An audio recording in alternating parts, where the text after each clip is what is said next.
The night is over. The predator shift is finished, and the predator has moved on, but the work remains. In the daylight, things look different, simpler.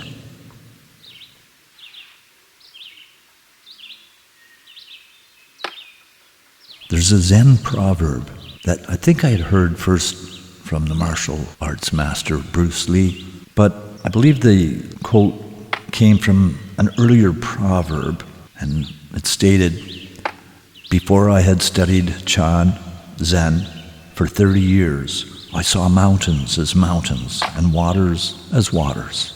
But 10 years later, I saw that mountains were not mountains and waters were not waters.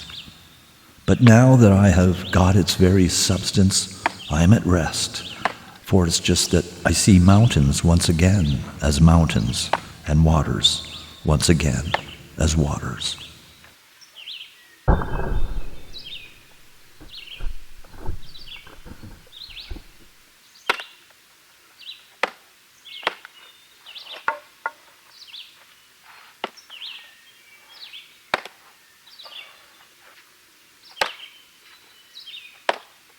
It may seem simple, the repetitive act of splitting wood. At first, splitting wood is just, splitting wood. But as one refines the process, the stance, the stroke of the axe or splitting maul, the release, the act of splitting wood becomes more than splitting wood.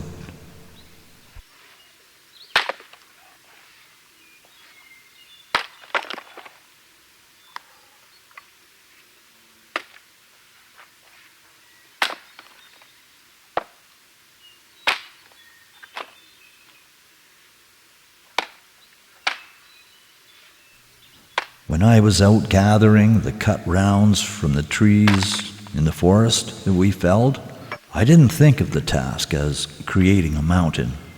I was just making a pile of logs to split for firewood.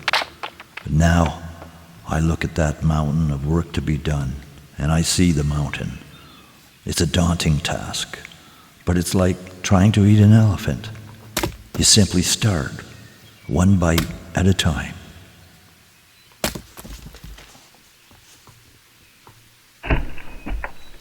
I look at this pile of wood and I think of the man I was 40 years ago. I'd tell him, it's not a race. Don't be a hero. Listen to your body today so you can continue to swing that axe tomorrow. It took many cords of wood to realize being macho is just a fast way to get tired and injured.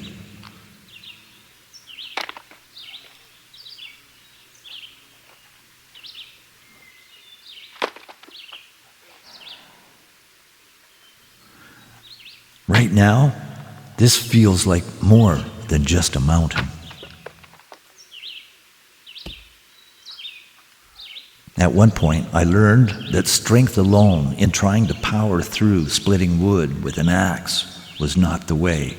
It just made for tiring, sweaty work. A tired body that just keeps pushing is asking for an accident or an injury.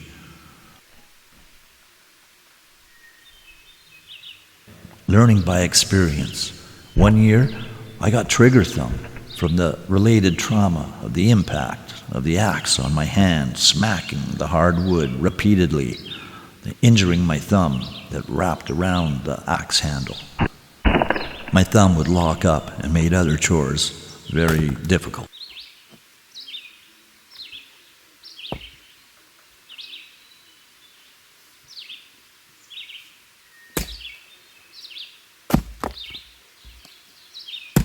So right now, it seems like it's more than a mountain.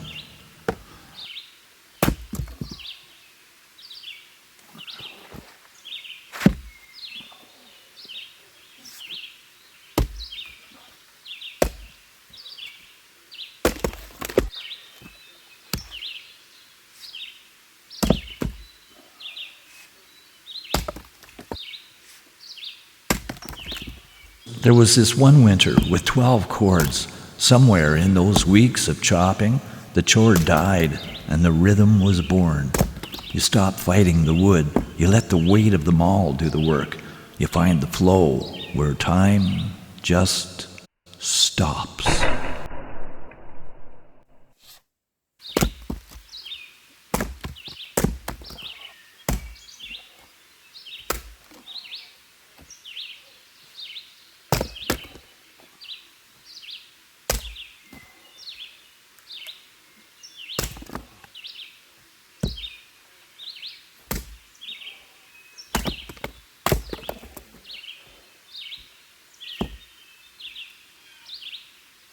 As I take another log from the mountain to be split, I look at that log and read the wood, the grain, the knots, the cracks.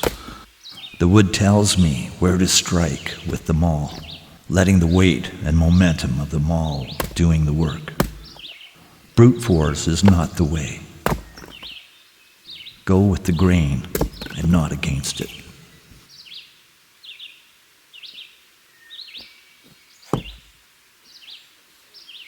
There was a time when splitting and stacking wood was just a chore, something very physical and time-consuming. After several years, I learned there was a more efficient way of hauling, splitting, stacking, and burning. Not only do you try to conserve your own energy while processing that wood, but you try to stack and store it in such a way that you get the most energy out of that wood in the wood stove.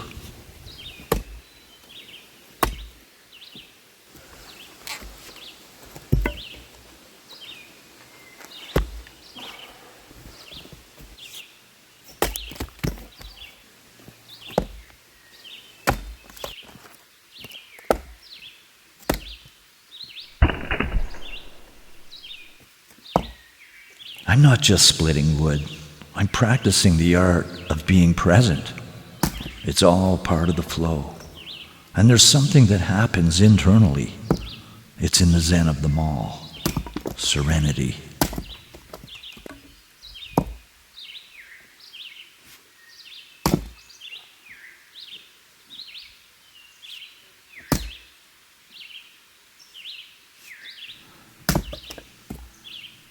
What does the swinging of the maul give me that sitting at the fire can't? Well, it's this. In the past, due to a back injury, there was a time when I couldn't get around, let alone swing an axe. I was out of commission for about a year. While I could sit at the fire, I couldn't swing that axe. And I told myself, if I ever get to the point where I'm up and able to do things again, I won't take those things for granted. There's something about having choices taken away or limited that really make one appreciate having choices at all. So as long as I have a choice to do some work like splitting wood or sitting by the fire, I'll try to do both until I can't.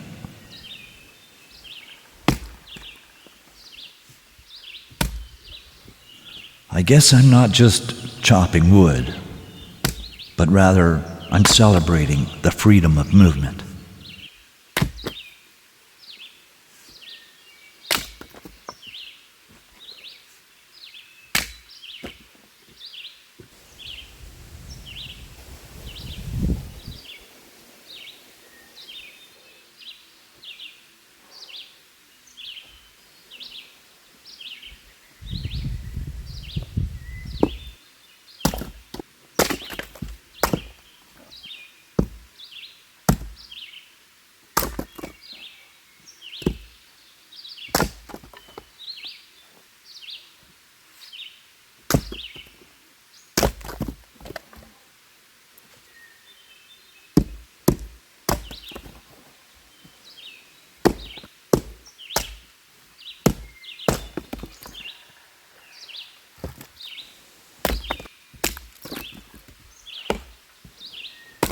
As time goes on, I'm in the zone.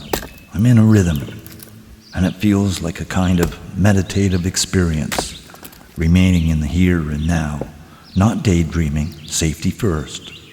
Focus and relaxed as one works and swings them all. It gets to a point where splitting a log just becomes splitting a log again. But there's been a transformation that has taken place in the process of learning and repeating, not months, but years to feel proficient. I'm not necessarily an expert or master of splitting and processing wood. There's far more skilled woodcutters out there than I, but I've learned what works for me over the many years I've held an axe or splitting maul in my hands. It took many cords of wood to learn the skill to be safe and to not hurt one's body in the process, to be in a relaxed state of mind, in the flow. That's the Zen of it.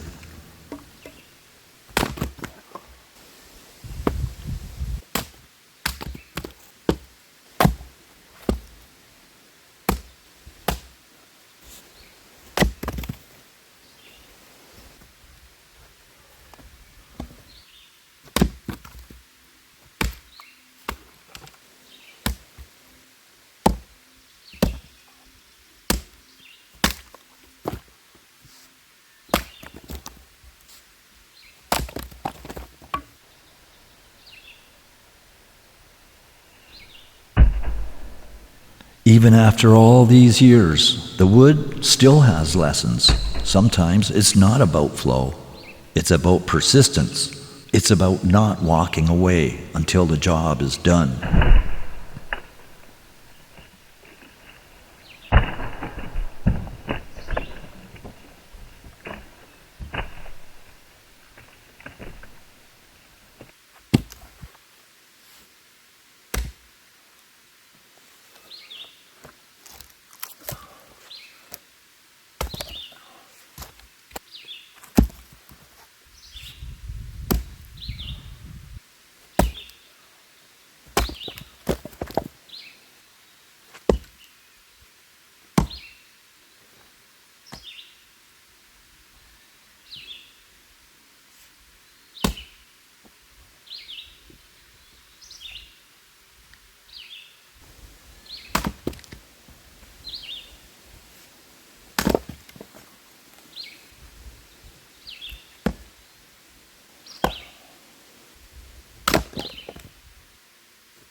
I'm getting older now. At 71, I'm grateful for every swing. I remember a year when a back injury took this away from me. I could sit by the fire, but I couldn't work. Having the choice to work is a gift I'll never take for granted again. I'll swing this maul as long as I have the choice to do so.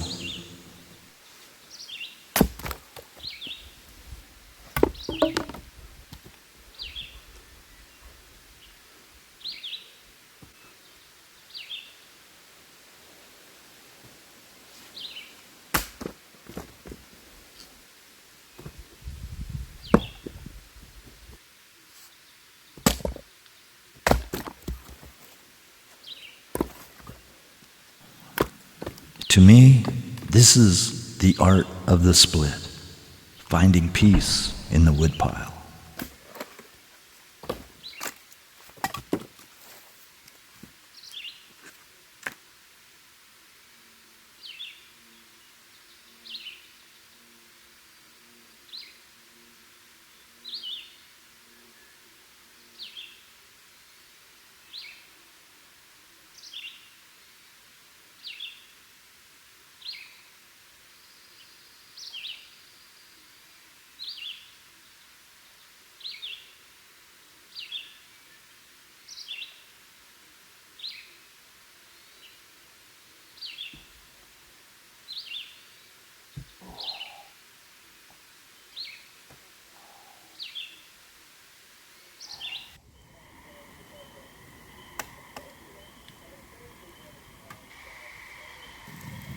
At one time, a mountain was just a mountain, but later it became much more than a mountain.